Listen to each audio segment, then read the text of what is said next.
as perguntas.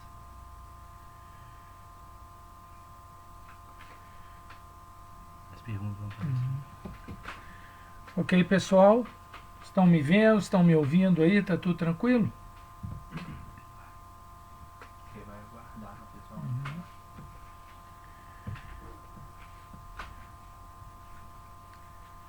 Oi, Ariane, boa noite. Na hora que você der aí o ok, nós vamos iniciar aqui o nosso bate-papo.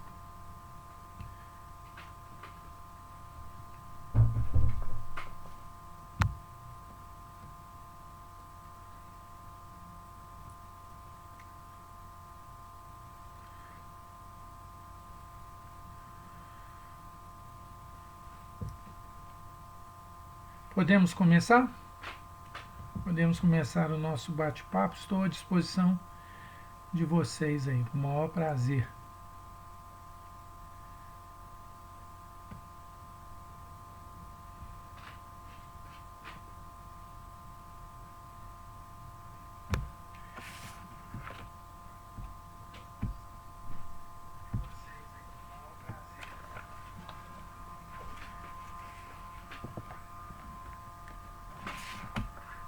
O seu fone tá aí? Tá na sala.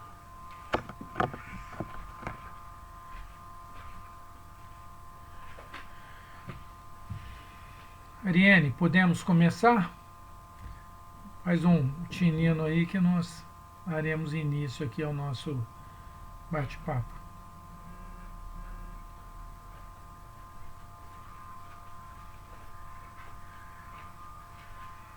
Ariane, podemos começar? Faz um tinino aí que nós daremos início aqui ao nosso bate-papo.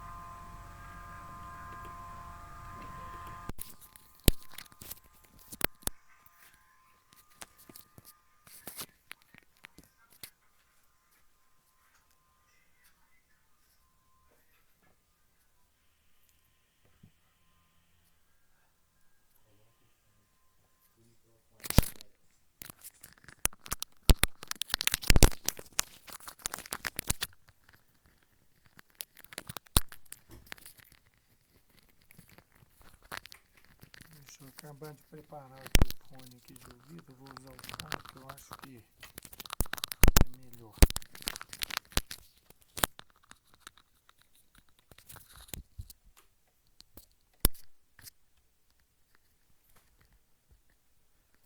Eu acho que assim está mais tranquilo. Bom, tô vendo aqui a Ariane, a Alessandra, Janilce, Laura. Temos um grupo aí importante participando. Bem, nós vamos dar início aqui ao nosso bate-papo. Eu gostaria, em primeiro lugar, de me apresentar. Para quem não me conhece, né, eu sou o Antônio Aguiar, sou médico pediatra e nós temos um trabalho já de alguns anos com questões relacionadas ao neurodesenvolvimento. Nós iniciamos um trabalho há 20 anos com síndrome de Down e que, no seu desdobramento, acabou também conduzindo o nosso trabalho para essa área importante, que é a área do autismo. E aqui eu queria fazer um elogio, um agradecimento especial ao GAPA através da Ariane, agradecer o convite, ao mesmo tempo parabenizar, Ariane, você e todas as famílias que compõem esse grupo tão especial, esse grupo que luta de forma incondicional pela qualidade e pelo direito dos seus filhos, e isso nos motiva, nos compromete ainda cada vez mais nessa causa.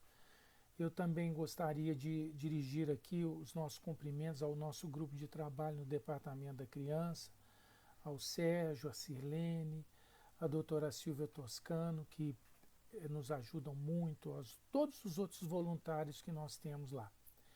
A questão do autismo especificamente é de uma complexidade muito grande.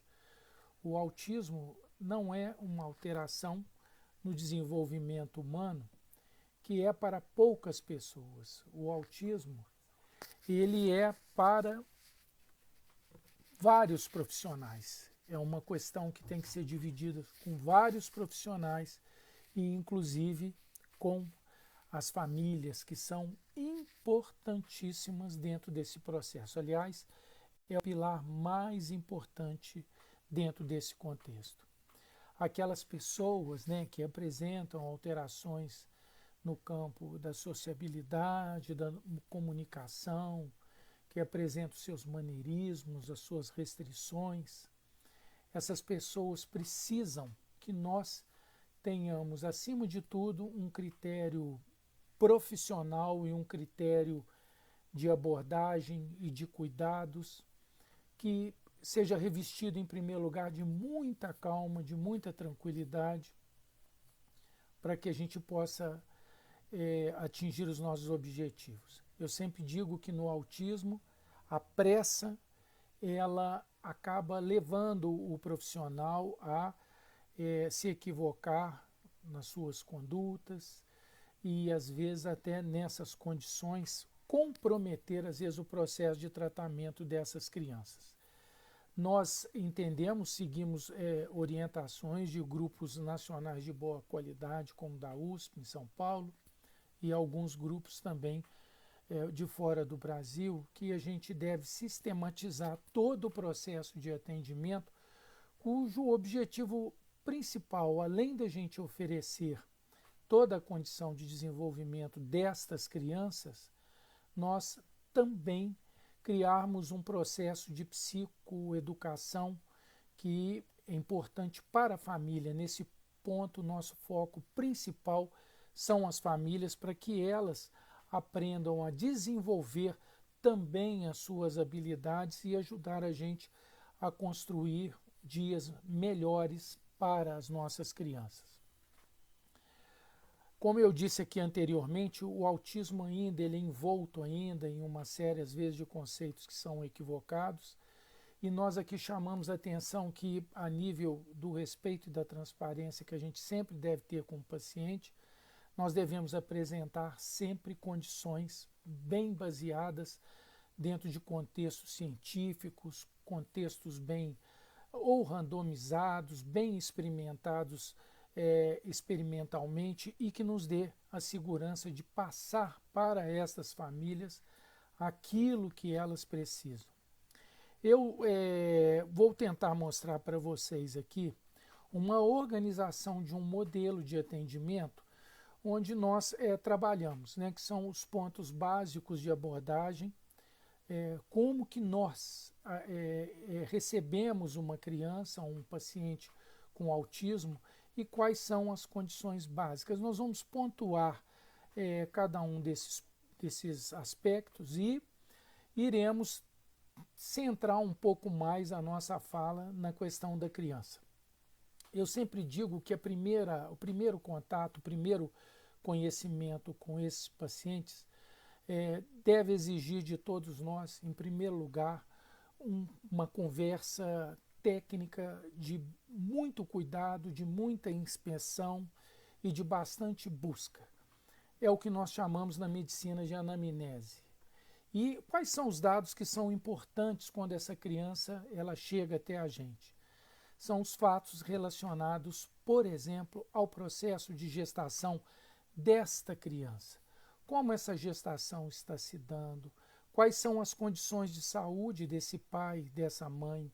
Se há o uso de algumas substâncias, drogas psicoativas, drogas lícitas, drogas ilícitas, o próprio álcool, que tipo de profissão que essa pessoa tem, a história familiar, muito importante, porque nós sabemos que os transtornos do neurodesenvolvimento, especificamente o autismo, têm uma relação muito grande com os aspectos ambientais, né? Como que essa criança nasce, quais são as condições de parto, essa criança nasceu a termo, porque nós sabemos hoje que a prematuridade é um dos fatores que levam a um grande comprometimento das funções neurológicas nos seres humanos. E como a medicina tem avançado cada vez mais nesse campo, nós temos tido cada vez mais crianças prematuras. A questão emocional também é importantíssima para todos nós. Hoje nós valorizamos muito isso. Qual é o aspecto emocional dessa mãe dentro do ambiente que ela se encontra? Porque todos esses fatores são fatores que indiscutivelmente eles poderão comprometer a vida dessa criança. A condição como essa criança nasce também é muito importante para a gente. Essa criança nasceu a termo, ela nasceu bem, ela é uma criança que teve uma boa nutrição intrauterina. Essa criança teve, por exemplo, uma hiperbilirrubinemia, que é a famosa icterícia. Se teve, como foi conduzido? Hoje, por exemplo, nós valorizamos muito pacientes que tiveram níveis, por exemplo, de hiperbilirrubinemia muito altos e que talvez não tenham recebido um tratamento adequado para essa hiperbilirrubinemia.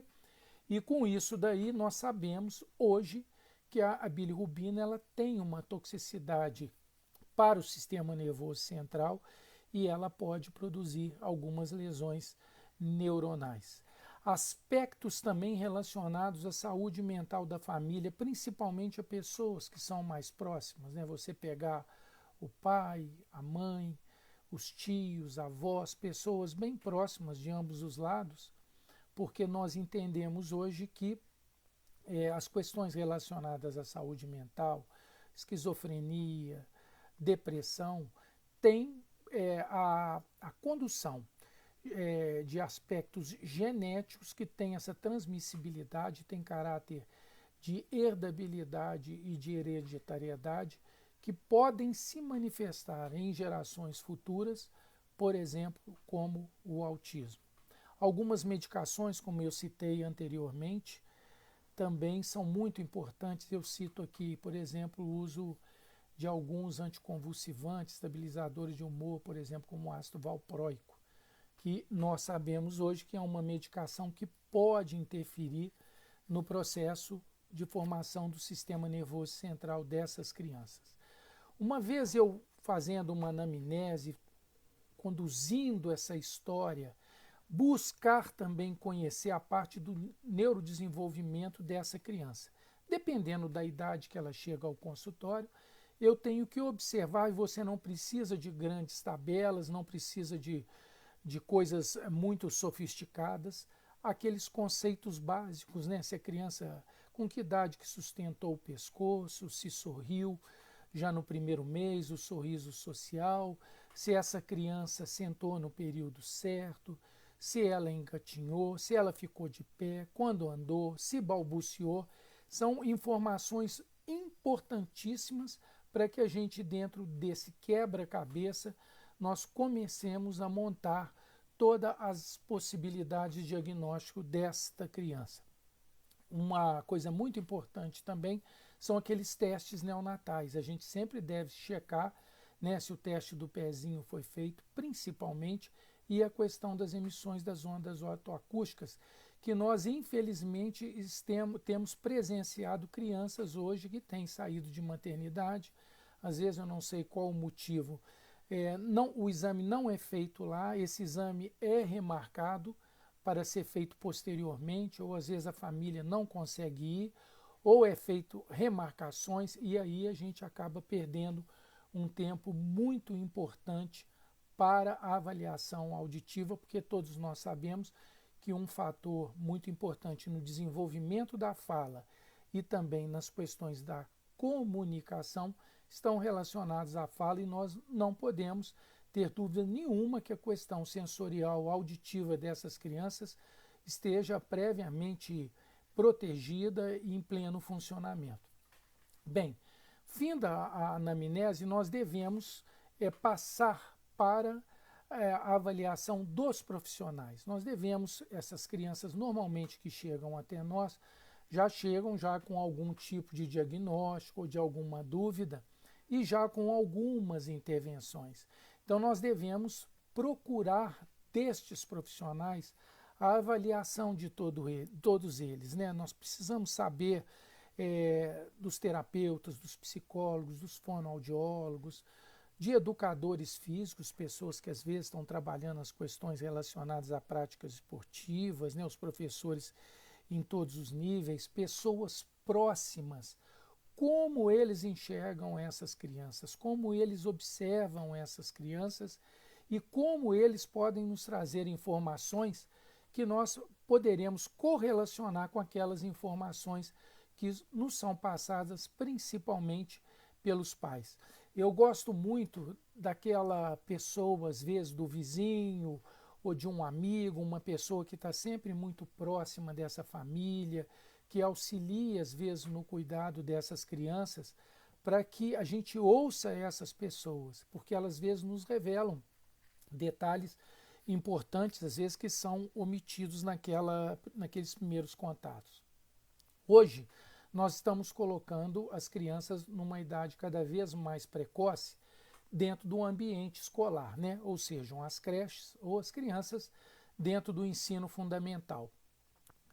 Então, esse é um outro pilar que eu também julgo de muita importância e, pessoalmente, eu considero esse tipo de informação, que é a informação que advém dos professores, de uma importância muito, mas muito grande para que a gente possa, inclusive, avaliar parâmetros relacionados, por exemplo, à questão intelectual dessas crianças. E sempre digo que não é necessário que seja feito um relatório, às vezes, muito complexo, muito técnico.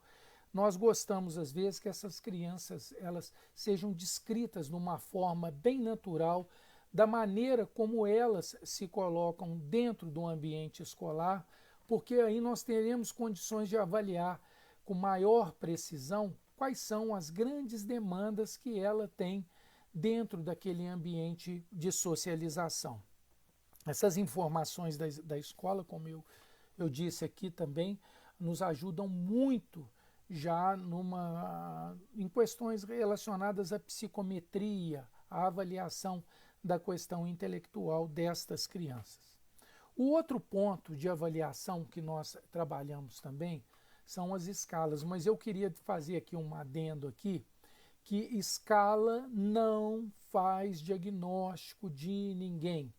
A escala é um instrumento que nós temos que ter muito critério para usar. Quais são esses critérios? Em primeiro lugar, nós temos que usar escalas que tenham validação, por exemplo, para a população brasileira. Uma boa parte das escalas que nós temos não tem validação para aplicação dentro do Brasil. E outra coisa, quando você amplia muito a valorização da escala, na avaliação das escalas, nós perdemos essa condição importante que eu coloquei anteriormente, que é conversar com as famílias, que é ouvir os pais, que é prestar a atenção naquilo que o pai, que a mãe, que a família ou que o outro profissional enxerga. As escalas eu hoje me preocupo muito porque eu tenho visto, por exemplo, muitos cursos de formação em que são aplicados escalas a profissionais, aos alunos, e como um elemento que fosse o mais importante na formação e no conhecimento dessas questões. E a gente corre um risco de, com isso daí, a gente deixar que outros valores e outras condições de avaliação dessa criança, por exemplo, percam o espaço para ficar, por exemplo, com um conceito que muitas das vezes a gente vai ter muito mais chances de errar uma avaliação e, obviamente, um diagnóstico e a condução desses critérios. Bem, então nós falamos aqui da questão da anamnese, que nós julgamos muito importante. Esse papo ele é fundamental. Nós devemos anotar, ter uma condição de escrever tudo que nós conversamos com esses pais, tudo, anotar, sublinhar aqueles detalhes que nós julgamos de relevância.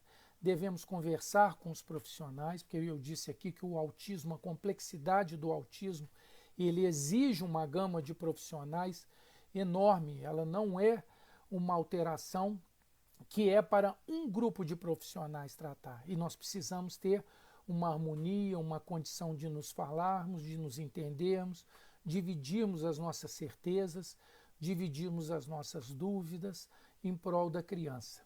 O terceiro lugar, eu disse aqui, a questão relacionada à escola, né, como eu disse aqui, de tamanha e grande importância, e a questão das escalas, que nós trabalhamos basicamente com DSM-5. O DSM-5 é um guia de saúde mental que é aplicado mundialmente. O Pediatrics, que é uma publicação técnica da maior qualidade, em dezembro do ano passado, num artigo muito bacana, muito interessante com relação ao autismo, coloca a questão do DSM-5 como de importância e de muita qualidade para a gente poder avaliar essas crianças. E nós usamos o DSM-5 no nosso dia a dia.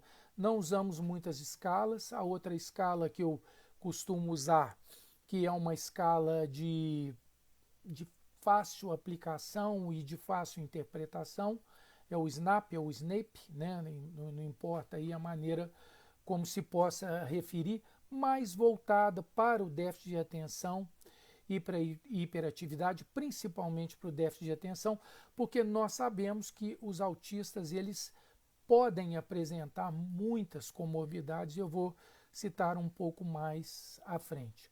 Bom, diante desse processo, nós estamos caminhando e aí nós vamos fazer a abordagem da criança. Essa sim, o nosso objetivo maior, o nosso interesse maior, aquela que nos traz muitas expectativas, né? Nós também, como profissionais, temos muitas expectativas, não são só os pais, nós temos sempre o desejo e a vontade de produzirmos o melhor para essas crianças. E para a criança, né, nós temos que fazer uma abordagem muito ampla, mas eu levantei 4 tópicos que são, basicamente, eles representam 90% da nossa abordagem, e com a experiência que temos hoje no ambulatório, com cerca de 500 crianças, né, porque nós atendemos no ambulatório até a idade de 14 anos, nós temos em torno de 450, 500 pessoas autistas. Então nós temos um número bastante significativo, né? E nós fazemos acompanhamento dessas crianças, o retorno delas é periódico. Então nós temos alguma experiência de levantar alguns dados que nós consideramos vitais para essa criança. Eu chamaria inicialmente a atenção de 2 pontos e depois eu vou citar os outros 2 com menor intensidade. O primeiro deles é a questão do sono. O sono ele é importante para todos nós, qualquer um de nós precisa de dormir. Durante o sono, nós vamos produzir substâncias dentro do nosso sistema nervoso central que vão ser responsáveis basicamente pelo nosso humor, pela nossa atenção e também pela nossa fixação, pela nossa memória. Começando de trás para frente, né? Tudo que nós aprendemos durante o dia, tudo que nós produzimos durante o dia é fixado durante o sono, aquele sono de boa qualidade. E assim também a questão da atenção, da produção de neurotransmissores como a noradrenalina ou da serotonina, por exemplo, que é um neurotransmissor importantíssimo para o nosso humor. E este é um dos grandes problemas que nós vemos nas crianças que têm transtornos no desenvolvimento, principalmente as crianças com TEA. Chegam até nós com qualidade de sono ruim, tempo de sono também muito ruim, são crianças que dormem menos do que 8 horas por dia, né? E aí nós precisamos fazer uma avaliação muito cuidadosa desse ambiente, é o que nós chamamos da higiene do sono. A primeira pergunta que nós temos que fazer é se essa família ela contribui para essa questão, para que a criança durma mal, ou se a família ela contribui para que a qualidade do sono seja boa. Então, por exemplo, aparelhos eletrônicos como a televisão ligados até tarde, crianças, por exemplo, que dormem no quarto dos pais, isso é um problema muito sério, porque além da interferência no sono, existem outras interferências também. O excesso de luz dentro do ambiente e hoje um grande problema que nós temos nos dias atuais que são os usos de telas, né, os computadores, principalmente os telefones celulares. É rotina as crianças entrarem no consultório, já entrarem com o telefone à mão e manipulando.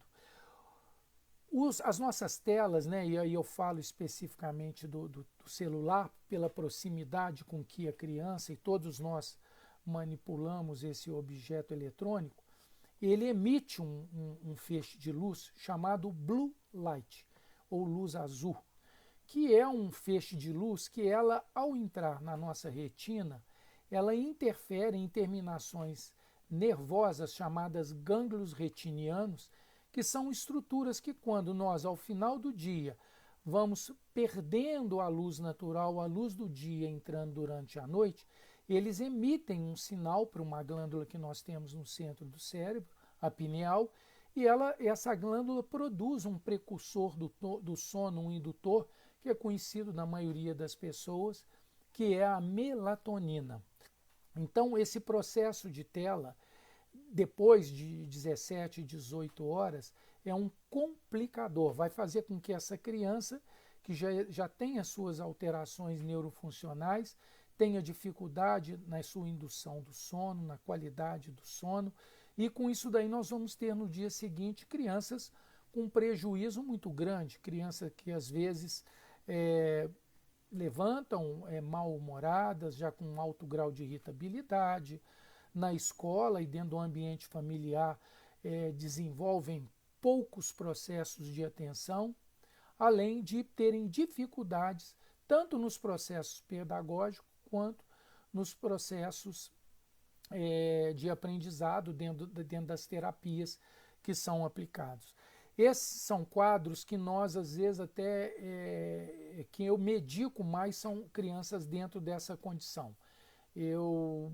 A gente tenta mexer nessa questão do ambiente do sono, encontramos muitas dificuldades, né, na higiene, no ambiente, nas mudanças de hábitos, e quase sempre temos que usar medicações, pelo menos por um período um pouco curto, para que a gente possa obter uma boa qualidade de sono. A outra questão que me chama muito a atenção nessas crianças são as alterações sensoriais. No nosso entendimento, e a nossa experiência tem nos mostrado isso, que basicamente fazer um diagnóstico de autismo sem ter a percepção da função sensorial dessas crianças, nós estaremos incorrendo em grandes chances de produzirmos um processo terapêutico que não nos trará um grande retorno. Sejam alterações relacionadas, por exemplo, à própria audição, né, crianças que têm uma dificuldade muito grande, uma sensibilidade muito grande ao barulho, às vezes à própria luz, as questões relacionadas à questão sensorial gustativa, a tátil, que nós temos histórias bastante interessantes de crianças que não gostavam de usar determinadas roupas e depois de muito se buscar as razões que pudessem estar por trás daquilo, eram as etiquetas de algumas roupas que incomodavam essas crianças, para que vocês possam entender o nível de condução neurológica que essas crianças têm, como que essa dimensão sensorial extremamente amplificada, como que ela interfere nessas condições. E aqui eu faço uma ressalva, como a gente fez para o sono, talvez aqui, antes da gente iniciar qualquer tipo de processo de tratamento, a gente precise de um profissional aqui da terapia ocupacional e talvez seja ele o primeiro profissional que deva produzir um tipo de intervenção para que a gente possa melhorar essa questão sensorial, ou seja, abrandar tudo isso e permitir que os outros processos na área comportamental, como a aplicação do ABA, do Denver e de outras terapias, o próprio tratamento com fono, a fisioterapia ou estimulação psicomotora, que aí a gente consiga, dentro dessa condição, ter uma estabilidade sensorial e conseguir com isso daí ter avanços melhores no tratamento. Algumas das vezes eu percebo que crianças que nos chegam, às vezes, com uma resposta à terapia, que a gente vê que a criança não está conseguindo subir degraus, não está conseguindo mudar o patamar que ela se encontra, a gente vai ver se, às vezes, as famílias não relatam isso para a gente nos primeiros encontros, e aí isso começa a aparecer depois, quando a criança, dentro dos processos de terapia, assumir um ou outro comportamento, isso nos chama a atenção, e aí a gente às vezes tem que parar um pouco de tudo, criar uma condição para melhorar a parte sensorial. Então, na nossa opinião, esses são os dois pilares que nós devemos olhar imediatamente para a criança, que é a questão do sono, como eu disse aqui, e a questão dessa necessidade, às vezes, de uma integração sensorial. O outro ponto já foi aqui até muito bem abordado aqui pela doutora Fernanda. Eu assisti a aula dela, parabenizo a doutora Fernanda, foi muito boa a sua aula, doutora Fernanda, que é a questão nutricional. Nós, em função de termos um trabalho no serviço público, nós temos alguns cuidados com essa questão nutricional. Nós não implementamos, via de regra, nenhum tipo de dieta de exclusão para as nossas crianças. Aquelas crianças que têm desbiose, explico depois por quê.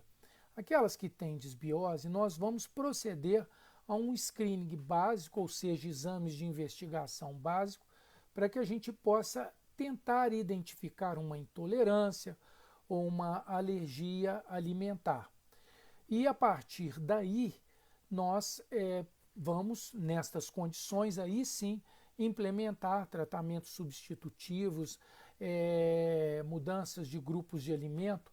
Isso daí porque já existe um dispêndio muito grande dessas famílias no tratamento dos seus filhos, e a gente, ao indicar ou implementar um tratamento que onere mais essa família sem a gente ter uma certeza técnica científica, nós poderemos prejudicar, inclusive, o andamento de outras terapias. Agora, o que nós temos de interessante com relação à nutrição, que é o que tem me chamado mais atenção e que também foi muito bem referendado aqui pela doutora Fernanda, é a questão do nosso microbioma. Né? Hoje nós sabemos hoje que alguns grupos de bactérias, né, que fazem parte da nossa condição respiratória e digestiva, elas produzem algumas substâncias que são absorvidas e que têm um certo grau de neurotoxicidade. E essas substâncias, ao chegarem ao cérebro, podem desorganizar mais estas crianças, como podem desorganizar também outros grupos de pessoas.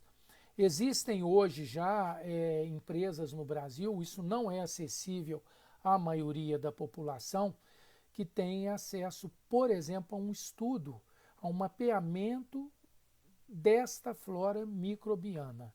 Né? Existem empresas nacionais que enviam para você pelo correio o kit para que você colha as fezes, orienta como você vai colher essas fezes e depois fazem todo um mapeamento desse microbioma, levantando esse grupo de bactérias, de estruturas microbiológicas que estão em desarmonia com o nosso funcionamento corporal.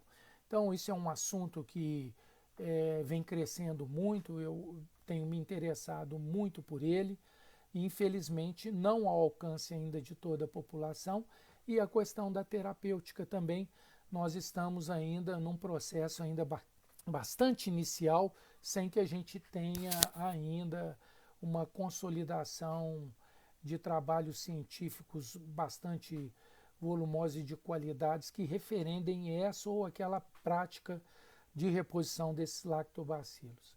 Eu queria chamar a atenção dentro deste grupo de nutrição para um aspecto importante, que é a questão do estresse oxidativo que estas pessoas têm. As pessoas que têm autismo e as pessoas que têm síndrome de Down, elas têm um estresse oxidativo de 6 a 8 vezes maior do que as pessoas que não estão dentro desses dois grupos.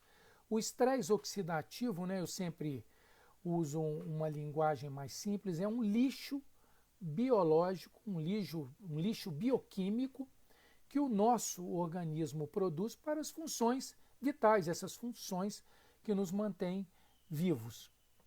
E, obviamente, o nosso organismo lança a mão de vários recursos, nós, através principalmente da alimentação, nós conseguimos, na grande maioria das vezes, atividade física, um bom controle mental, pouco estresse, pouca ansiedade, nós conseguimos diminuir a produção dessas estruturas tóxicas e conseguimos manter o nosso organismo numa condição de funcionalidade ideal. Mas mesmo nós, né, existem muitos autores hoje, né, o grupo da medicina ortomolecular defende que nós tenhamos um cuidado maior com o uso de substâncias que seriam substâncias, vamos dizer, inativadoras e removedoras desse lixo tóxico que nós produzimos e que essas crianças produzem em condição muito maior do que a nossa, que são os antioxidantes. Nós temos trabalhado no Departamento de Saúde da Criança e Adolescente com algumas formulações dentro desse grupo e, obviamente, nós temos tido uma análise muito mais que de observação do que de estudo crítico. Estamos propondo, inclusive, a pessoas que trabalham em outros centros de atendimento e de estudo nessas condições, para que se a gente possa desenvolver um trabalho com maior um trabalho maior de um trabalho maior científico, aonde nós possamos observar, mensurar essas substâncias, mensurar os radicais livres e ter uma certeza maior que essas substâncias são benéficas. Mas fica aqui uma ressalva e é uma condição que, dentro do ponto de vista de observação, nós temos tido um retorno dessas famílias quando voltam bastante positivo com relação à melhoria de alguns aspectos até de ordem funcional, como a questão do foco ou um rebaixamento da questão da irritação. Mas, como eu estou dizendo aqui, é uma prática ainda que nós não temos ainda também uma consolidação de trabalhos científicos consistentes e numerosos para a gente ter uma certeza que poderemos usar numa condição maior. Na síndrome de Down, nós já temos trabalhos que mostram que o uso de algumas dessas substâncias, como a epigalocatequina, são protetoras para os neurônios. Isso nós já não temos mais dúvida nenhuma. Tem ações epigenéticas, ou seja, bloqueiam genes que possam interferir na função cerebral, contribuindo para a destruição do neurônio. Mas no autismo nós ainda temos quem defenda e pessoas que ainda têm um pouco ainda de cuidado e de ressalva com relação ao uso. Não são substâncias psicotrópicas, não são drogas psicoativas, são micronutrientes, são antioxidantes, substâncias com essas características. E o outro grupo, então, com relação à criança, só para a gente refazer, a questão do sono, a questão das alterações sensoriais, a questão nutricional, que eu acabei até me estendendo um pouco mais, e o último grupo, que é a questão de avaliar medicação. Se a gente tiver um critério de avaliação dessas crianças, como nós estamos propondo aqui, uma condição de acompanhar essas crianças, que é o que nós fazemos lá, os nossos pacientes, nós marcamos retornos com 60, com 90 dias, gostamos de acompanhar e ver como que essas crianças evoluem, nós passamos a usar menos medicações psicotrópicas, né? Medicações que tenham atuação no sistema nervoso central. E isso daí é importante porque a pergunta que a gente deve fazer sempre é se há necessidade. Porque como nós não temos nenhuma medicação que cure o autismo, esse grupo de medicação, na verdade, é um grupo de medicação de tratamento de sintomas. Então, aquela criança que está mais disruptiva, um pouco mais agressiva, que tem uma dificuldade maior, por exemplo, de se colocar dentro do ambiente escolar, essa criança pode ter um benefício com essas medicações.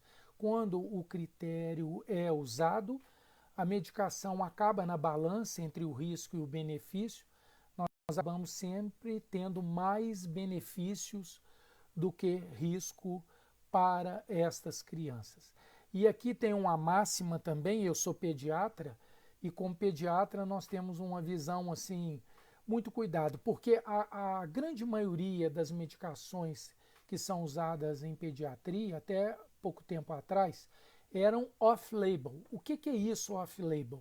São medicações que foram experimentadas em adultos, que nós vimos qual eram as suas ações nos adultos, mas não são medicações que tiveram experimentos clínicos na infância.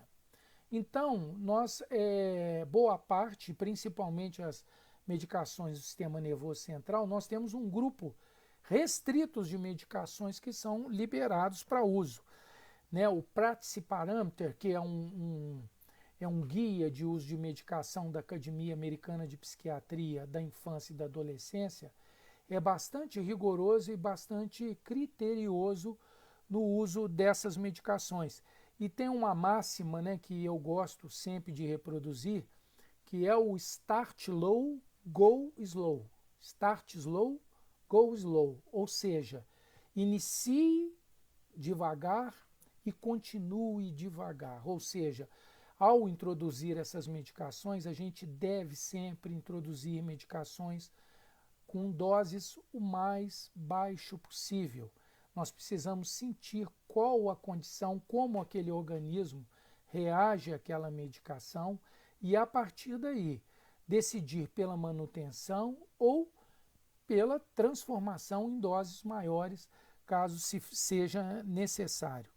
Nós temos que ter esse cuidado, porque nós não podemos oferecer tratamentos que sejam milagrosos, questões que sejam que mexam às vezes com o imaginário das famílias, criando uma condição fora daquela realidade, como eu disse aqui no início da nossa fala, centrada e pautada sempre em conceitos científicos de qualidade, de boa experimentação clínica e com boa demonstração da sua eficiência. Bem, basicamente o que eu queria mostrar para vocês era isso daí, né? O que é importante para nós no momento que nós atendemos um paciente, uma criança que nos chega numa condição em que há algum problema no seu desenvolvimento. Né? O nosso desenho de atuação é esse. Como eu disse aqui, é preciso ter uma rotina, é preciso ter um protocolo e é preciso valorizar pontos importantes dessa criança que eu espero que vocês, depois de hoje, contribuam também muito para a saúde do filho de vocês, porque eu tenho certeza absoluta que eu quero mudar também o olhar de vocês para as necessidades das suas crianças. Eu acho, né, não, tenho certeza absoluta que o autismo ainda é envolto ainda em algumas coisas fora daquilo que é a realidade, né? E isso às vezes atrapalha muito, né? Quando a gente vê, por exemplo, publicações, vídeos, ofertas de algumas coisas fora da realidade, e com isso daí a gente acaba perdendo foco e tirando a criança, às vezes, de processos de tratamento e de estimulação em que ele vem tendo ganhos. Então a gente tem que ficar muito atento a isso. Lembrar vocês que o diagnóstico de autismo tem aumentado, sim.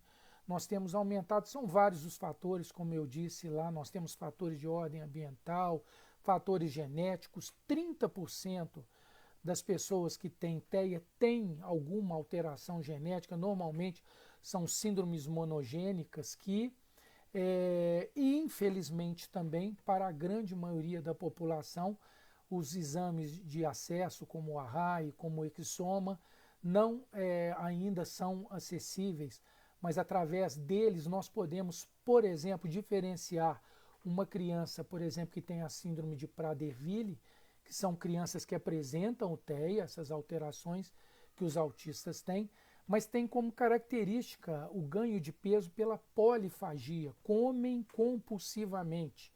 E o diagnóstico, a possibilidade de você fazer um diagnóstico genético, que é um gene que interfere na condição dessa criança, muda completamente a condição de tratamento, porque nós temos drogas que atuam no sistema nervoso central, nesses centros relacionados à saciedade, e a gente pode mudar a condição, porque essas crianças acabam também no futuro desenvolvendo uma síndrome metabólica, vão ter obesidade, hipertensão arterial, alterações no nível de colesterol, triglicerídeos, alguns vão fazer alteração, por exemplo, na glicose, fazer hiperglicemia e até um diabetes tipo 2, que hoje é cada vez mais comum em pessoas jovens.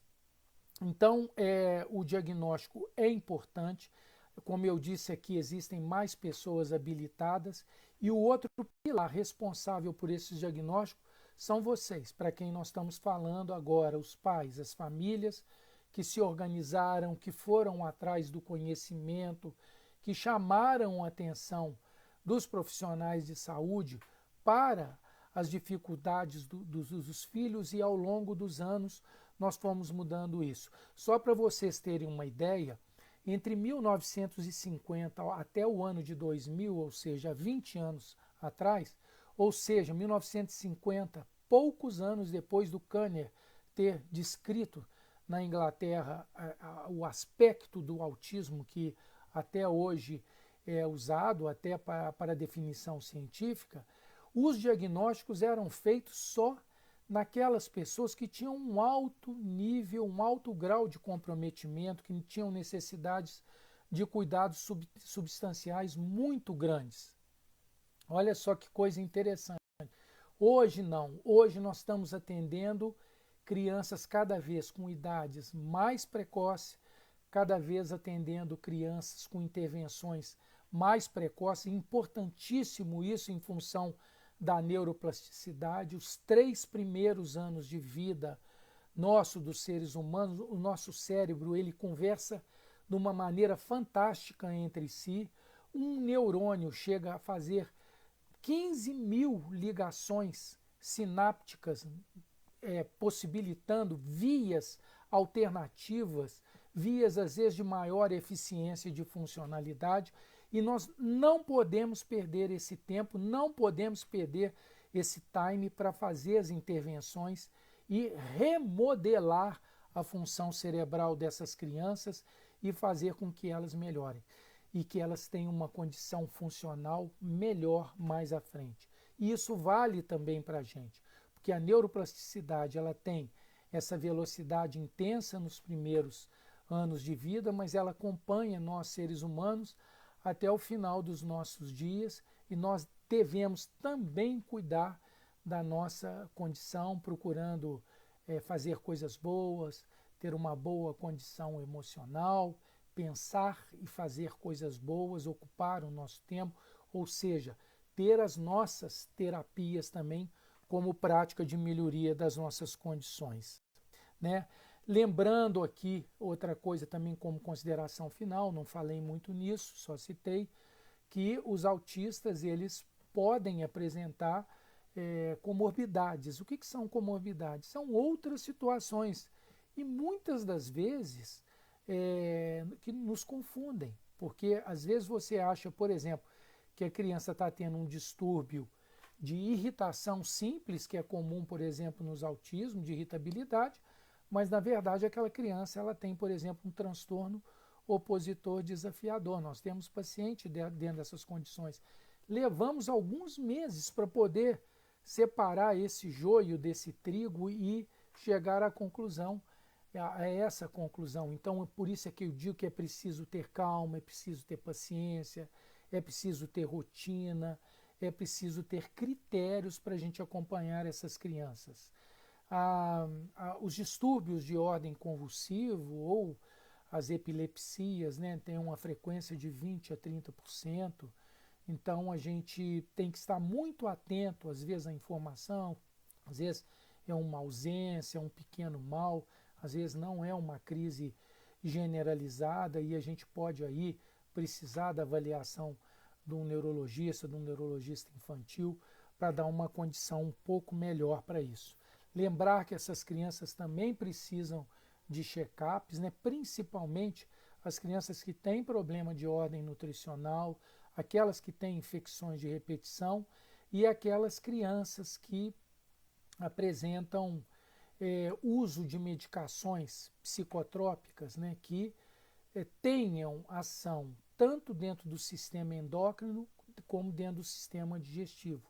Então a gente precisa controlar função hepática, função pancreática dessas pessoas, precisamos controlar com exames de laboratório, nos casos de alergia, fazer pesquisas de doenças alérgicas, de intolerâncias alimentares e controlar a glicemia, né, as questões de ordem metabólica, elas têm que ser tratadas num conjunto, porque, na verdade, o autismo é um componente que está dentro de uma pessoa, dentro de um ser humano, que carrega todas as condições que todos os seres humanos têm.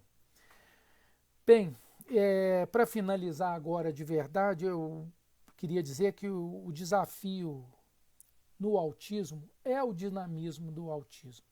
A mensagem final é que isso é um fator gerador de muita ansiedade e muita angústia, tanto para as famílias quanto para os profissionais. Os profissionais que não estiverem um pouco mais alertados com relação a isso sofrem muito quando a criança muda a condição com que ela vem se desenvolvendo e ela chega, às vezes, diante de nós, chega numa condição que desafia, às vezes, aquilo tudo que a gente fez, todo esse trabalho, todo esse diagnóstico. Então, a gente precisa ter em mente que esse dinamismo, né, do autismo, né, há sempre algo acontecendo.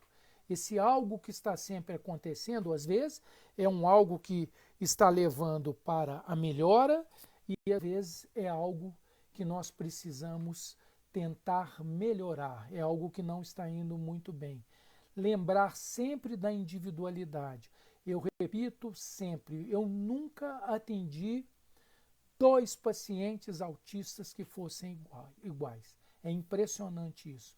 Cada um, ainda que apresente as questões relacionadas à sociabilidade, à comunicação, as questões relacionadas aos maneirismos, aos hábitos restritos, eles nunca são iguais. Nós precisamos ter um olhar para esta criança, de atender aquilo que pode ser comum ao todo, mas entender que esse indivíduo ele carrega com ele potencialidades e essas potencialidades elas poderão, sem sombra de dúvida, acontecerem e serem transformadoras para a vida dessas pessoas. E aqui, né, eu não poderia deixar, como a minha fala final, me dirigir aí aos pais, à família, né, aos familiares. Vocês são importantíssimos e às vezes nós temos também que reformatar às vezes a família, refazer os conceitos e ter esses grandes parceiros no cuidado dos seus filhos. Então, meus amigos, minhas amigas, era o que eu tinha para dizer para vocês aqui. Falamos aí em torno de 50, 55 minutos. Estou à disposição também, se alguém quiser fazer algum tipo de comentário, quiser fazer alguma pergunta. E, mais uma vez, parabenizar o movimento, parabenizar por esse mês de abril, parabenizar ao GAPA, porque quem sabe faz a hora, não espera acontecer. Nós estamos vivendo uma crise mundial pela pandemia do Covid-19, mas nós estamos aqui comemorando e defendendo o interesse, a inclusão, a informação das pessoas com TEA, com transtorno de espectro autista. Ok.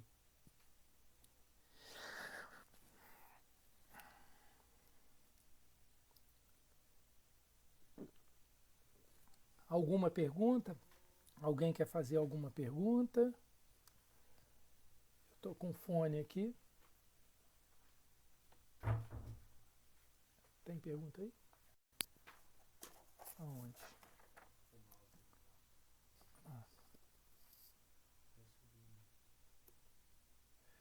Deixa eu ver aqui as perguntas. Som tá baixo, agora que eu tô vendo, Max. Uhum. Boa noite, Silvana, Clarice, Sérgio, Adiara, Leopoldina, uma baita de uma profissional, terapeuta ocupacional. Um abraço, Diara. Lucas. Alessandra, nós trabalhamos, como eu disse aqui, com DSM-5. No Brasil, a escala validada para avaliação do autista, que é feita pelo grupo de Porto Alegre, da Faculdade de Pediatria da Universidade Federal do Rio Grande do Sul, é o CARS, que é uma escala americana e que foi adaptada, foi validada, né, para ser aplicada a crianças brasileiras. Nós defendemos o uso do DSM-5, porque o DSM-5 tem uma característica de ser universal, é uma escala com bastante objetividade, você aplica ela sem muita dificuldade. Ela, em algumas das vezes, ela pode orientar você para o diagnóstico do autismo, mas ela, numa boa parte das vezes, ela levanta para a gente quais são os sítios, os locais onde essa criança vem apresentando mais dificuldades. E a outra é o SNAP, o SNAPE, que é uma escala que é muito simples de ser aplicada, ela é voltada mais para o déficit de atenção e hiperatividade. Na verdade, eu queria sempre deixar aqui frisado que a valorização das escalas, né, você hipertrofiar as escalas como algo importante para o diagnóstico, a gente deve ter um pouco de cuidado. Nós entendemos que conhecer a história dessa criança, as particularidades dela, da família, com que ela foi gerada, como ela chegou ao mundo, como vive esse pai, como vive essa mãe, quem é esta família e todo o processo de caminhar dela, ou dentro da família ou dentro da sociedade, são os marcos mais importantes para a gente poder definir os diagnósticos. A Daniele aqui também, boa noite, Daniele, o Zé Mauro, Ana Carolina, obrigado, Ana Carolina, Lucas Sauser, a Érica. O Vitinho está tomando uma suplementação que tem melhorado muito o comportamento dele. É aquilo que eu disse aqui, né, Érica? Nós temos uma experiência de observação que algumas medicações, elas, dentro desse grupo de vitaminas e micronutrientes, elas podem sim melhorar a função cerebral, diminuindo os efeitos tóxicos desse estresse oxidativo que nós temos, ok? Alessandra, sua opinião em relação CBD. O CBD é o canabidiol. Alessandra, olha só, a Sociedade Brasileira de Pediatria emitiu uma norma técnica no final de 2017, início de 2018, onde ela discute toda essa questão do canabidiol, né? Indiscutivelmente a maior aplicação dele são nas crises convulsivas de difícil controle, eu estou dizendo isso dentro da pediatria, mas ela levanta aspectos relacionados hoje a estudos que estão em andamento no mundo para a aplicação no autismo, principalmente dentro da melhora do contexto social, da sociabilidade, da convivência social, que nós entendemos que é um benefício muito grande. Esse boletim ele chama a atenção que, por ser uma medicação, um fitoterápico, né, que de uma certa complexidade com relação à interferência na neurofunção, que seja usado com bastante critério e que nós aguardemos estudos que estão por vir aí, estudos conclusivos, principalmente dentro da área da psiquiatria infantil e da adolescência, para que nós tenhamos definições de protocolos, de dose, de associação ou não do CBD com THC, por exemplo. Ok? A questão aqui da criança magra, aqui, a Jaqueline está colocando aqui para mim. Jaqueline, crianças magras com dificuldade de alimentação, eu tenho pacientes que estão um pouco acima do peso e que também têm dificuldade de alimentação. São crianças, por exemplo, que comem mal, comem, por exemplo, só um tipo de alimento. E muitas das vezes não estão relacionadas, às vezes, à parte sensorial gustativa, alteração sensorial. Às vezes é mau hábito alimentar mesmo, né? Eu acho que a preocupação que nós devemos ter é sempre com a qualidade do que a criança come, né? Não é a quantidade. É aquele prato nosso do brasileiro, né, que tem o carboidrato, tem o cereal, através do arroz e do feijão, que você tem os legumes, os vegetais de uma maneira geral e uma fonte de proteína. O leite, que é muito usado, que é muito discutível para a população geral, a questão do leite, mas eu aqui só retiro se eu tiver elementos que justifiquem isso, até em função do preço, da questão nutricional, é mais em conta como fonte de proteína. Eu acho que, e não a quantidade, a gente deve ter um cuidado com isso. Tá, o Felipe Mendonça, o Felipe está falando de Londres. Ô Felipe, muito obrigado aí, tá, muito obrigado mesmo, né? Você é uma pessoa muito especial, uma pessoa de muita sensibilidade. Muito obrigado por você estar nos assistindo aí de Londres. Thaís Altomar também, agradeço a Thaís, também como a Ariene aqui, uma grande profissional envolvida na questão da deficiência, Janilce, nossa amiga, mãe do Dudu, que tem síndrome de Down, a Ariene, que é uma pessoa também que tem um trabalho maravilhoso, está aí o GAPA para mostrar isso. Bem, mais o que? A Tânia, a Clarice, um abraço. A Luciana, muito obrigado. Luciana, muito obrigado. Márcia. Pois é, a Thaís diz aqui, né, me pergunta se o autismo é mais frequente em meninos do que meninas. Sim, a proporção é de 4 para 1. Esse trabalho que eu citei para vocês do Pediatrics no final do ano passado, eles fazem um estudo da epidemiologia do autismo nos Estados Unidos, mas é muito, muito, muito, muito parecido com a questão que nós temos no Brasil e da literatura mundial. A única divergência que eles têm, também os americanos, né, têm essas coisas, é que a frequência seria de 3,7 meninos para 1,3 meninas. Eu acho que existe um preciosismo muito grande.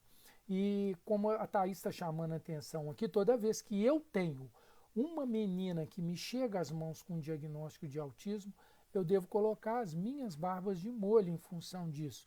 Devo procurar outras entidades que possam justificar aquilo. Eu me lembro aqui de uma criança que veio de São Paulo, tem parentes em Juiz de Fora, tratada lá, muito bem acompanhada lá no CAPS, em São Paulo, e tinha um diagnóstico de autismo, e na consulta nós observamos que a questão mais relevante para ela era a deficiência intelectual.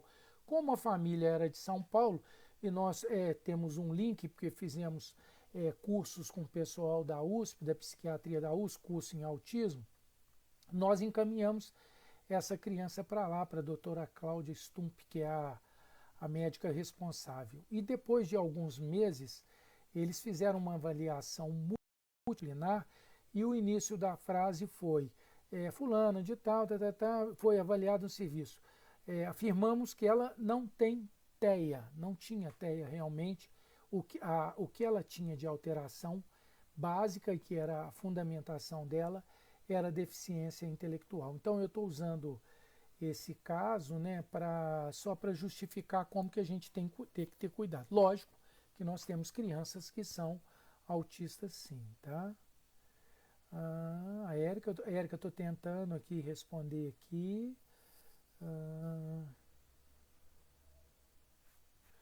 Marina, olha só. É, contra a nossa vontade, nós tivemos que suspender lá os atendimentos em função dessa questão. Hoje, praticamente, os atendimentos estão sendo feitos só dentro da questão da emergência. Mas tão logo ultrapasse essa condição, nós vamos ver o Cauã Vitor aí com o maior carinho, você pode ter certeza disso, e vamos tentar ajudar você, né? Alessandro, o DSM pode ser usado em qualquer idade e se o profissional tiver alguma habilidade no uso, nós conseguimos com ele fazer avaliações até retrospectiva. Por exemplo, se eu atendo uma criança que tem, por exemplo, 2 anos e meio, eu tenho como avaliar como foram os primeiros meses dessa criança, se ela sorria, aquele sorriso social do primeiro mês, se ela balbuciava, com qual idade ela emitiu sons, né? Se ela já apresentava alguma alteração na fixação do olhar já naquele período. Nós podemos usar assim em qualquer faixa etária.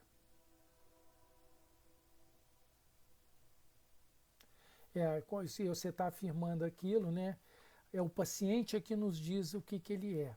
A escala é um método criado em função de observações. O que é uma escala? Uma escala é, na verdade, uma curva de Gauss. Você vai aglomerando as informações dentro de níveis, dentro de patamares, no caso aqui, né, dentro das funções socioemocionais, de relação, de manutenção de relação, de estereotipia, de tipias, de questões sensoriais, e faz um desenho de avaliação e de pontuação naquilo que você encontra nessas escalas. Isso é muito perigoso. Às vezes nós fazemos uma primeira avaliação com DSM-5, quando o paciente às vezes retorna alguns meses depois, o que a gente faz? A gente refaz o teste e a gente às vezes vê que aquelas informações que foram nos dadas há 4, 5 meses atrás mudam completamente. Por isso é que nós temos que ter muito cuidado com isso. A Clarice está aqui, né, Clarice? Nós precisamos de ver o Bernardo, né? O Bernardo tem bastante tempo que eu não vejo. A gente precisa de avaliar, né, essa questão da agitação, essa questão do foco. Como eu disse aqui, né, o autismo tem sempre alguma coisa acontecendo. Nós temos que ter à disposição os profissionais e os familiares para estarmos prontos a rever todas essas condições e tentar reformatar, às vezes, se for necessário, todos aqueles processos que foram inicialmente implementados. Estou vendo aqui a Luciana. A minha filha toma Neuleptil, chegou nas 32 gotas, não está fazendo efeito. Como seria o caso se ela tem 9 anos? Deixa eu ver aqui. A Luciana, olha só. Olha o que eu falei lá atrás, né? A gente deve start slow, iniciar com cuidado, e go slow, caminhar com cuidado. Ou seja, aumentar remédios, doses de remédios, passando essas medicações para dosagens que a toxicidade passa a ser maior do que o benefício, às vezes nós temos que rever isso, né? Ver a condição dela. O Neuleptil é uma medicação muito interessante, principalmente para aquelas crianças que têm um certo nível de agitação e que nós não podemos ainda usar drogas psicoestimulantes e às vezes até para alguns quadros que simulem a ansiedade. Ela tem uma idade, essa dosagem estaria aí dentro de um limite, mas isso daí precisa ser revisto. Eu acho que é aquilo que eu disse agora há pouco, né? Tem sempre algo acontecendo. Então é dinâmico, a gente tem que rever tudo isso. Olha só a pergunta aqui da Rorô. Meu filho tem asma, o que tem que fazer? Rô, o seu filho tem que ser cuidado da asma dele como qualquer criança que tem asma fora do autismo. Não, ele não tem que ter um tratamento diferencial. Foi aquilo que eu disse assim, o autismo é um componente da neurofuncionalidade dele. Ele não é um autismo, ele é uma pessoa que tem o autismo como um dos seus componentes. Então, o tratamento pode ser feito por um bom pediatra ou pode ser feito também por um bom alergista, um bom pneumologista infantil. E no caso aqui você está me dizendo até que ele não é autista. Então, e se fosse, né, fica valendo aquilo que eu disse aqui para as outras famílias, né?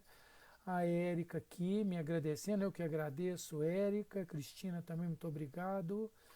Ariane, eu que te agradeço. Nil, muito obrigado, Nil, uma pessoa também muito preocupada com as questões da comunidade, uma pessoa que trabalha em prol da sociedade. Obrigado, Nil. Dá um abraço aí no sogrão, hein? Alessandra Guarina, né? Aqui, a Alessandra me agradecendo.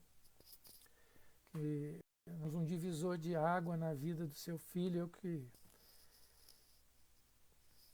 Eu que agradeço a você. Clarice, muito obrigado a você, Clarice, mais uma vez. Vamos ver o B. Melque Filgueiras Ayup, que eu estou aguardando aqui alguns exames dele. Né, Mel, deixa eu ver aqui. Mel, o diagnóstico do autismo, ele pode, eu gostei muito da sua pergunta, né? Nós estamos aguardando os exames, né? O autismo, o diagnóstico pode ser feito em qualquer idade, mas mais importante do que o diagnóstico, eu queria que vocês também guardassem essa mensagem, é você identificar o que falta nessa criança e oferecer o mais precocemente a essa criança a terapia que lhe é devida. Por exemplo, uma criança que já está apresentando uma alteração na fala, eu devo fazer uma avaliação auditiva, sou obrigado, porque eu não tenho como adivinhar se essa criança escuta ou não. E uma vez vendo que não existe problema auditivo, eu devo imediatamente submeter essa criança, por exemplo, a um tratamento fonoaudiológico. E assim a gente deve fazer com todos aqueles pontos que nós identificarmos. Por que isso? Porque o mais importante para todos nós é aproveitarmos a neuroplasticidade, é estimularmos esse sistema nervoso central, estimularmos esse cérebro para que ele ganhe a maior possibilidade de recursos possíveis neurofuncionais que lhes permitirá a habilitação, a condição de adquirir mais habilidades e de produzir melhorias dentro do cunho social, dentro do cunho funcional. Então, isso é que deve ser o nosso olhar principal. Adriana, muito obrigada, Adriana, uma fono, amiga nossa lá de Taruaçu, também uma profissional super dedicada. Muito obrigado, Adriana. A Maria dos Reis, também me agradecendo com a filha. Tá, Maria? Muito obrigado a você, que bom que as coisas estão indo bem, que bom que ela está mais calma. O Márcio também é um profissional super bacana, muito legal isso. A Silvana, né? Também me dando, eu que agradeço, Silvana. A Fabiana, Muito obrigado a você, Fabiana, tá? E aqui a Raquel Almeida dizendo que está gostando. Que bom, Raquel. Meu filho Davi tem TEA, ele tem 5 anos. Falou até 2 anos e meio. Agora com as terapias está voltando lentamente. Dizem que pelo fato dele já ter falado, sua possibilidade é menor de voltar a falar. Essa informação procede? Raquel, provavelmente, né, o seu filho ele teve o que a gente chama de um transtorno neurodisruptivo, né, chamada síndrome de Heller, que é uma alteração em que crianças, né, têm essa descrição de caminharem até em torno de 1 ano e meio, 2 anos com fala, e de repente, sem mais, sem menos, elas param de falar. Há um processo de regressão que não acontece somente na fala. Essas crianças, obviamente, o trabalho de recuperação funcional da fala ele é um pouco mais trabalhoso. Mas isso não quer dizer que essa criança não vá conseguir adquirir uma oralidade. A oralidade de uma criança de 2 anos numa condição geral, ela é boa, mas ela não é amplificada e tão rica em vocabulário e em expressões.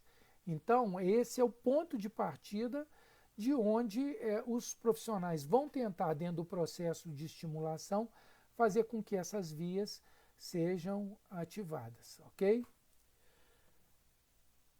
Ô Marcos, eu não vi as suas perguntas, você pode repeti-las aí? Você me desculpa, mas não vi. Eu fui baixando aqui e não vi as suas perguntas. Você poderia repetir, por favor?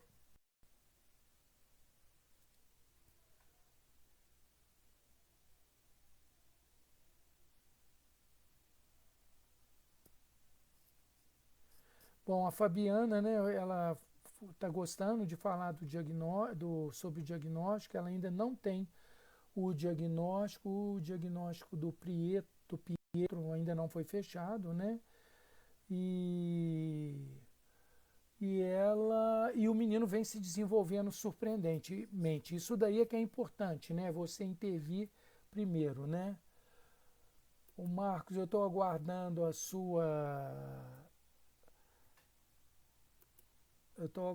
sua resposta.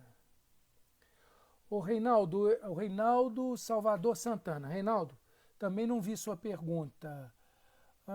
O Zapa, eu não tenho conhecimento acerca. Eu precisava de ver o sal, porque isso daí é um nome comercial. Se você puder me mandar a substância, porque a gente conhece a substância. O nome comercial, existem muitos produtos no mercado. Se você puder ver aí qual que é a substância, eu posso te dar a minha opinião. O Marcos, continuo aqui aguardando, Marcos, as suas perguntas. Eu estou até voltando aqui, rolando aqui a barra aqui para ver se eu encontro aqui. O Reinaldo agora eu estou vendo. Reinaldo, vi aqui você. Mas eu não vi o Marcos. Marcos, você não está na minha barra aqui a barra de perguntas aqui. Não sei o que aconteceu, mas a sua pergunta ela não chegou até a mim, com certeza. Se você puder fazê-la, eu te agradeço. Eu vou tentar ver, o Reinaldo, aqui qual que é a substância, né?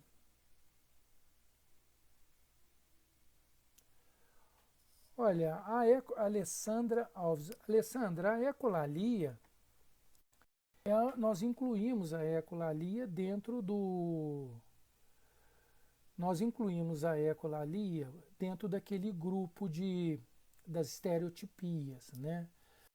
E a ecolalia, ela representa, né, algum tipo de alteração que essa criança tem na organização cerebral, na organização que os estímulos chegam até ela, entendeu? Então, da mesma maneira aqui, a pergunta do Marcos, né, por que a criança pula, provavelmente a criança autista. Marco, é a mesma condição.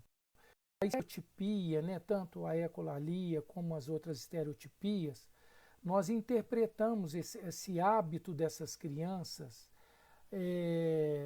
como algo relacionado ao processamento dos estímulos que essa criança recebe. A criança, quando ela recebe um tipo de estímulo no ambiente que ela está e ela tem dificuldade de organizar e compreender aquilo, ela pode apresentar essas alterações, como a ecolalia, como essa questão de pular, de bater palmas, são os maneirismos. Bem, nessas condições, eu sempre digo que a gente tem que ter calma, esperar a criança expressar tudo isso até que ela consiga, dentro das possibilidades dela, organizar, dentro do ponto de vista neurosensorial, aquele estímulo que ela está recebendo, pode ser de que ordem for, e aí reassumir a condição natural dela. Não existe assim uma leitura diferente disso, entendeu? Eu sempre digo, às vezes, até quando a condição é muito intensa, que às vezes você, se houver uma possibilidade, às vezes, de você só tocar a criança, abraçar a criança e ficar com ela, deixar ela responder com a intensidade que ela tem naquele momento, à medida que aquilo se assenta no sistema nervoso dela, o sintoma desaparece e ela volta à função normal dela. Bom, aqui a Maria Rei dos Reis. Eu estou aguardando também aqui o... Deixa eu só voltar aqui um minutinho antes, um pouquinho, Maria, só para... O Reinaldo, eu estou aguardando aqui a substância do Zapa para você me passar, porque Zapa é nome comercial, não é o sal.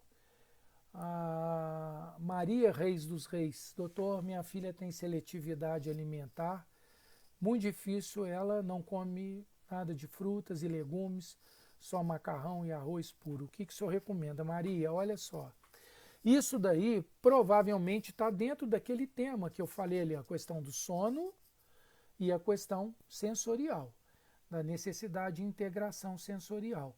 Essa criança com grandes possibilidades deve ter alguma alteração sensorial em área gustativa que faz com que ela, ou pela cor, ou pela consistência do alimento, às vezes até pelo cheiro do alimento, ela crie um desconforto neurosensorial que faz com que ela rejeite aquele alimento. A sugestão que eu te dou é trabalhar isso, tem que trabalhar, que nós chamamos de integração neurosensorial. Eu disse aqui também no início da palestra que quando nós identificamos isso, eu falo que talvez o primeiro profissional que deva entrar em campo aí seja um terapeuta ocupacional. É a sugestão que eu te daria para fazer a integração sensorial dessa criança, tá? Bom, a Alessandra está aqui. Alessandra, o Speak Smooth, ele entra nessa condição que nós falamos aqui de substâncias, de vitaminas e de estruturas antioxidantes, né, micronutrientes. Esse é um produto americano, ele tem vitamina E, tem outras vitaminas, e ela é largamente difundida, principalmente nos Estados Unidos, é usado principalmente, né, eles adventam que o uso dessas medicações pode dar uma condição melhor até de desenvolvimento de fala nestas crianças. Nós dissemos aqui que nós não usamos o Speak Smooth, porque, como eu disse aqui, é uma medicação também de custo muito alto, nós preferimos usar formulações, medicações que são não comerciais, tá certo? E aí baseadas, obviamente, em conhecimento científico, são substâncias de grupos, como eu disse aqui, de vitaminas, muitas delas aí dentro desse grupo, e que tem ação de neuroproteção, ação cerebral. O que eu disse aqui é que a nossa observação clínica tem nos mostrado benefícios com o uso dessas substâncias, mas como eu disse aqui, são parâmetros de observação.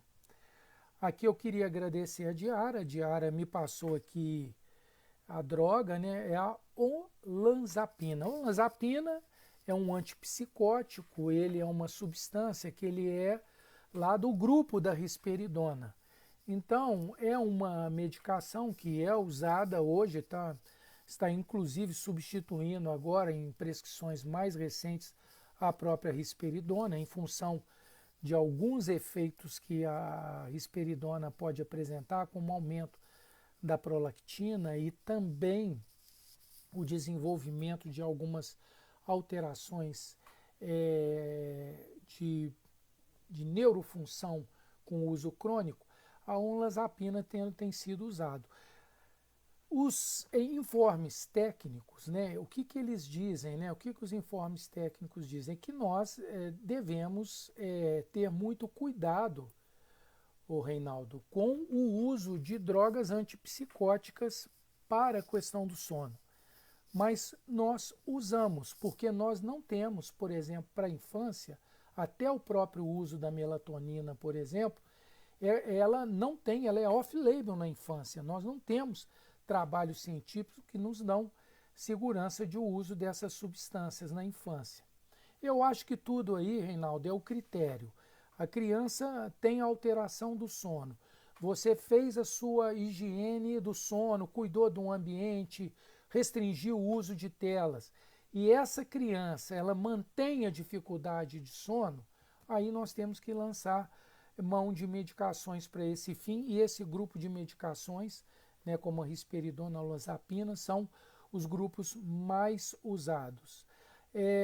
Uma vez essas medicações sendo introduzidas, aí vale aquela regra, né? Start slow, começar sempre com dose mais baixa e ver se as doses baixas produzem um bom resultado ou o resultado esperado, aumentar a dose só se houver necessidade, observar o benefício do uso da medicação, houve benefício, a criança melhorou a qualidade do sono, está acordando numa condição melhor, está mais alegre, está mais atenta, está mais mostrando para a gente mais condições de memorização, bem, então a gente mantém a medicação. E, obviamente, como eu disse aqui, essas medicações elas têm ações benéficas, como toda substância, tem também ações que podem trazer problemas, elas devem ser controladas também com exames de laboratório para avaliar a função hepática, função pancreática, para que você tenha maior segurança no uso dessas medicações, ok? Acho que eu respondi todas as perguntas, né? Tem alguma pergunta ainda que eu não tenha respondido? Acho que não, né? Acho que consegui responder todas as perguntas. Gostaria aqui de mais uma vez agradecer essa oportunidade de poder dividir com vocês aqui, dizer que o processo de psicoestimulação para a família é uma ferramenta de que nós não podemos abrir mão. Nós precisamos de grupos de apoio como o GAPA, que discutem de forma séria e transparente as questões relacionadas ao autismo. Precisamos ler, ter acesso a material técnico de boa qualidade, manuais, por exemplo, produzidos por profissionais de boa qualidade. Precisamos juntos construir os novos ambientes, construir novas realidades, melhores realidades, para que as nossas crianças possam ser sempre mais felizes, ok? Muito obrigado a todos, uma boa noite, fiquem com Deus. Muito obrigado.